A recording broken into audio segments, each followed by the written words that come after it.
মার্চের আগে দেশে ফিরছেন সাবেক প্রধানমন্ত্রী শেখ হাসিনা, এমন কথাই চাওর হয়েছেন সোশ্যাল মিডিয়াতে। সোশ্যাল মিডিয়ায় আওয়ামী লীগের এক নেতার বক্তব্যে স্পষ্টতভাবেই বোঝা যাচ্ছে বাংলাদেশে যে কোনো মুহূর্তে শেখ হাসিনা উপস্থিত হতে পারে। 5 আগস্ট ছাত্র আন্দোলনের ফলে বাংলাদেশ থেকে পালিয়ে গিয়েছেন স্বৈরাচারী শাসক শেখ হাসিনা। তারপর থেকেই বিদেশে রাজনৈতিক মহলে নানা ধরনের আলোচনা সমালোচনার ঝড় উঠেছে। এই বিষয়টা নিয়ে আমরা সোশ্যাল মিডিয়া থেকে গণমাধ্যমেও দেখছি অনেক উত্তাপ। সবচেয়ে বড় খবর হচ্ছে ব্রিটিশ প্রধানমন্ত্রী কেয়ার স্টারমার্কের সাথে সুসম্পর্ক রয়েছেন সাবেক প্রধানমন্ত্রী শেখ হাসিনার। এমন কথা চাওয়ার হওয়ার পর থেকেই প্রকাশ্যে আসলো আওয়ামী লীগের এক নেতা আনোয়ারুজ্জামানের ব্রিটিশ প্রধানমন্ত্রীর সাথে সাক্ষাৎকারে। লেবার পার্টির সাথে আওয়ামী লীগের সুসম্পর্ক অনেক আগে থেকে রয়েছে এমনটা জানা যাচ্ছিল, তবে এটা প্রকাশ্যে আসলো। এমন বিস্তারিত অনেক ঘটনায় আমরা আগে থেকেই দেখেছি, যেমন স্বৈরাচারী শাসক শেখ হাসিনা যখন বাংলাদেশে ছিল এবং কোনোভাবেই সুষ্ঠু নির্বাচনের ব্যবস্থা করছিল না, তখন বিদেশ আমেরিকা সহ বিদেশের বিভিন্ন রাজনৈতিক দলের সাথে এবং নেতা সিনেটরদের সাথে বিভিন্ন দলের আলোচনা সমালোচনা আমরা দেখেছি। ঠিক তেমনই এই যে 5 আগস্ট প্রধানমন্ত্রী শেখ হাসিনা পালিয়ে যাওয়ার পর থেকেই বিদেশিদের সাথে বাংলাদেশি অর্থাৎ আওয়ামী লীগের নেতাকর্মীদের এবং খোদ প্রধানমন্ত্রী শেখ হাসিনারও একটা সুসম্পর্ক স্থাপনের যে পায়তারা চলছে সেটা কিন্তু আমরা দেখতে পাচ্ছি। প্রিয় দর্শক, তাহলে কি সত্যি সত্যি শেখ হাসিনা আবারও ফিরে আসছে? এমন প্রশ্ন আমরা সাধারণ জনগণকে করেছিলাম। সাধারণ জনগণের কাছ থেকে যে উত্তরগুলো পেয়েছি সেটা হচ্ছে, আওয়ামী লীগ সরকার কেমন ছিল? স্বৈরাচারী ছিল।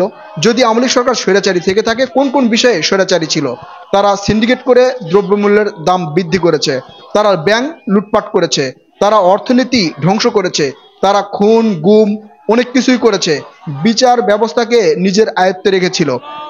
এখন সাধারণ জনগণ বলছে, আওয়ামী লীগ সরকার যদি সিন্ডিকেট করে থাকে তাহলে সেই সিন্ডিকেটকে এখন পর্যন্ত কিভাবে কেন ভাঙা হলো না এবং কিভাবে সেই সিন্ডিকেটগুলো এখন পর্যন্ত তাদের জায়গায় বসে আছে, এমন কথাই বলছেন সাধারণ জনগণ।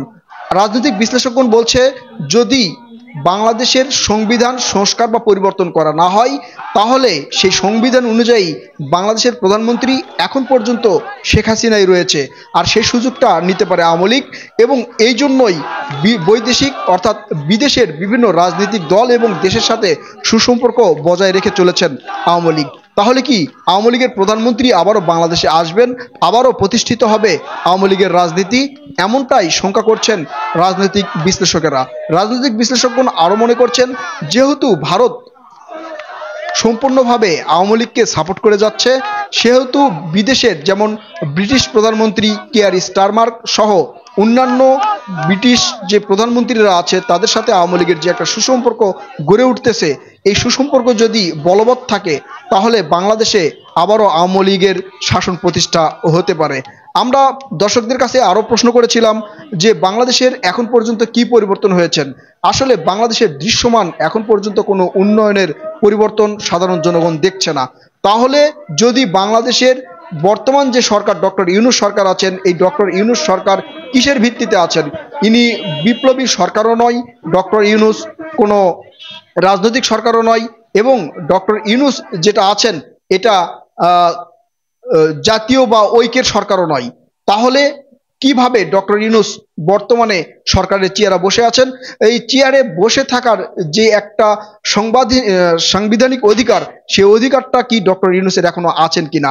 প্রিয় দর্শক, আপনারা অবশ্যই বুঝতে পারতেছেন যে আওয়ামী লীগের সময় যে সকল সিন্ডিকেট বা ব্যাংক ডাকাতি সহ যে ধরনের অন্যায় অবিচার অত্যাচার খুন গুম হয়েছে, সেগুলোর বিচার কিন্তু এখন পর্যন্ত স্পষ্ট হচ্ছে না বা এখন পর্যন্ত সঠিক বিচার করা যায়নি। যে বিচারটা সামনে এসেছে সেটা হচ্ছে 5 আগস্টে ছাত্র জনতার উপর গুলি চালিয়েছেন আওয়ামী লীগ এবং আওয়ামী লীগের দোসরেরা, সেই বিষয়টা নিয়েই কিন্তু বিচার হচ্ছে। তাহলে আওয়ামী লীগের বিরুদ্ধে যে সকল অভিযোগ আছে, পূর্বে আওয়ামী লীগ সিন্ডিকেট করেছে, ব্যাংক লুটপাট করেছে, অর্থনীতি ধ্বংস করেছে, প্রকল্পের নামে লুটপাট করেছে, সেগুলোর বিচার এখন পর্যন্ত না হওয়া কি আসলে এগুলো মিথ্যা ছিল? এই অভিযোগগুলো কি মিথ্যা ছিল?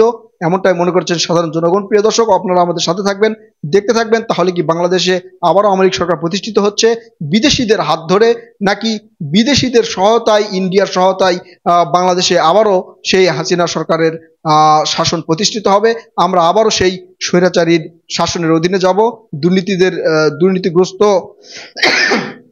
আওয়ামী লীগ সরকারের অধীনে আবারও কি বাংলাদেশ থাকবে? এমন প্রশ্ন যখন শঙ্কায় আসছেন, তখন আসলে একের পর এক বিদেশি অর্থাৎ ব্রিটিশ প্রধানমন্ত্রীর সাথে বাংলাদেশের স্বৈরাচারী শাসক শেখ হাসিনার যে সম্পর্ক, এই সম্পর্কটা আসলে বাংলাদেশের জন্য কতটা ক্ষতির সম্মুখীন হবে এ বিষয়ে যদিও তদন্ত কমিটি গঠন করা হয়েছে, কিন্তু বিষয়টা স্পষ্ট। আওয়ামী লীগের নেতা আখতারুজ্জামান, সাবেক সিলেটের মেয়র, তিনি কিন্তু ব্রিটিশ প্রধানমন্ত্রী কেয়ার স্টারমার্কের সাথে দেখা করেছেন।